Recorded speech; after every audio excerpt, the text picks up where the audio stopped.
A Snapdragon 8 Gen 2 for about 35,000 rupees or 430 US dollars. Now that sounds too good to be true, doesn't it?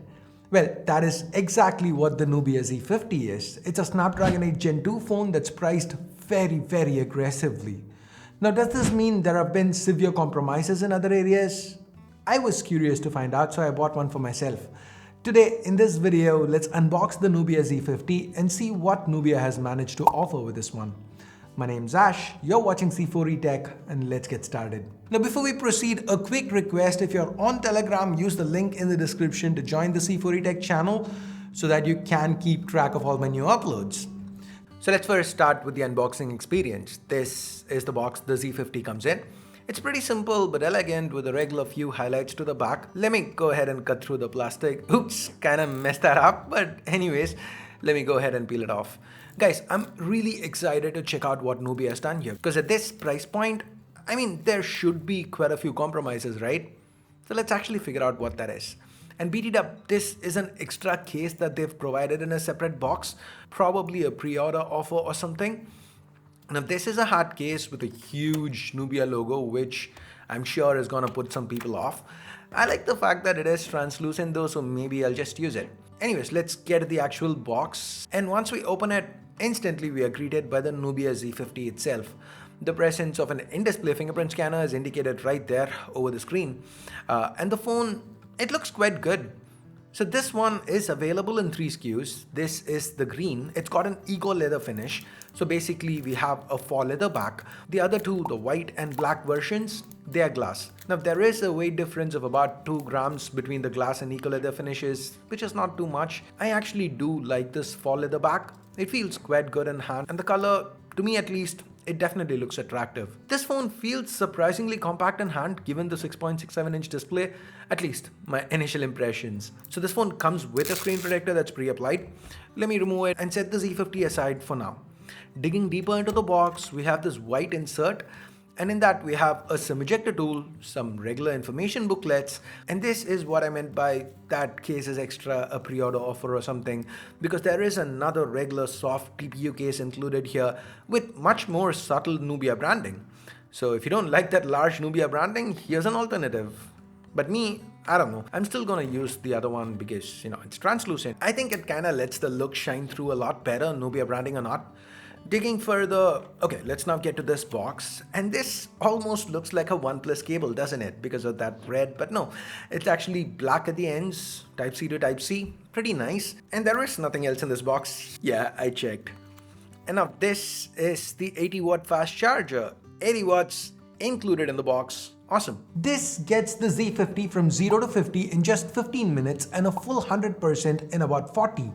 Given there's a sizable 5000 mAh battery on the inside, it's great. Like I said earlier, I love how this phone feels in hand. It's 8.5 millimeters thick. Do note that the frame seems to be plastic. It weighs in a shade under 200 grams. It's super comfortable to hold and use. One of the reasons for this is the fact that the edges curve. This happens to be both a pro as well as a con. It does allow for lesser width, hence better ergonomics. At the same time, it also leads to reflections while, say, gaming. Now, I've been using this phone as my primary for a couple of days, and I've also noticed the touches at the edges, they are a little finicky. As in, when I wanted to register a touch, it doesn't. And when I'm picking it up, sometimes it does register accidental touches. Nubia does provide some sensitivity options that I will be tinkering around with, so I'll have more to say in my full review. Now, barring this, the display is fantastic. This is a 10-bit OLED panel with a Full HD Plus resolution and a 144Hz refresh. There is no fancy LTPO technology, but the display, it's quite awesome nonetheless. The Snapdragon 8 Gen 2 underneath is strong enough to consistently push the higher refresh, and the user interface is smooth as butter. This phone, it's running on Android OS 13 with Nubia's MyOS 13 skin on top, and the interface, well, it's chock full of features. Now at first glance, you'd be forgiven for thinking it's a little similar to MIUI, because it actually is in some ways, but there is a lot of in-depth customization options. There's a lot of thought that's gone into it. As an example, right off the bat, you can have different styled home screens. You could switch to one with a more iQOO Origin OS kind of vibe. It's pretty neat. Now this is apart from your regular having an app drawer and having all apps go on home screen choice. On top of all this, you can even change the icon size, shape, change the entire theme if you want. Always on is another good example of this. First, you can control how it works. You can either have it, well, always on, or you can go the Moto route with having it display when you interact with the phone, a 10-second timeout. And you can customize how this looks. There are just so many options. Just see this here, so many options. On top of all that, you can even set your own. Now, if you want to, you could set a video for your always on display. When you choose video, you get editing options to edit video to make it more always on friendly. You get to trim it, mask it, etc. It's pretty in-depth. Now this is what I have, a video of my cat, and I actually love it. You also get an app-less reachability option for single-handed use. You can have swiping from the edge and holding trigger a toolbar. You get your whole host of gaming-related features that we've come to expect from manufacturers these days, and it's comprehensive. Talking about gaming, Nubia claims they've used a diamond thermal gel with an oversized vapor chamber for improved sustained usage, and it holds up reasonably well. About 75% stability on 3D Mark Wildlife Extreme stress tests means it's definitely not stepping on the Red Magic 8 Pro's toes anytime soon, but it should still do well for consumers as long as they aren't buying this phone just for gaming. That said, gaming should still be generally enjoyable with that excellent panel, stereo speakers, and overall solid specs underneath.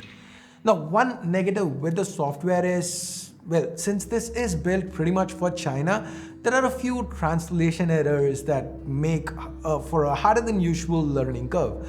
For example, I use 2 SIM cards and I have 2 WhatsApp accounts, so I need WhatsApp cloned. I did the usual search for clone or dual apps and there were no results. Turns out they call it app duplicator. Now, you know how we have more under camera settings? Now in the camera app here, it's labeled camera family.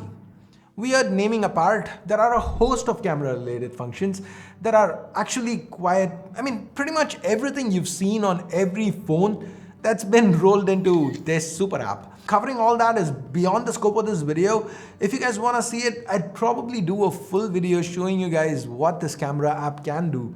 Frankly, I was surprised, and not just with the software, actually with the hardware too.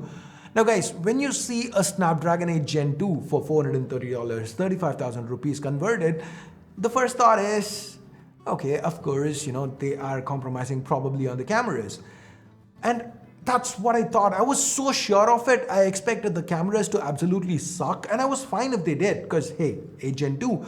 But I honestly think I'm wrong, because the images that you're seeing here, they're right out of that primary camera, a 50 megapixel Sony IMX787 that's paired with an optically stabilized f1.6 lens.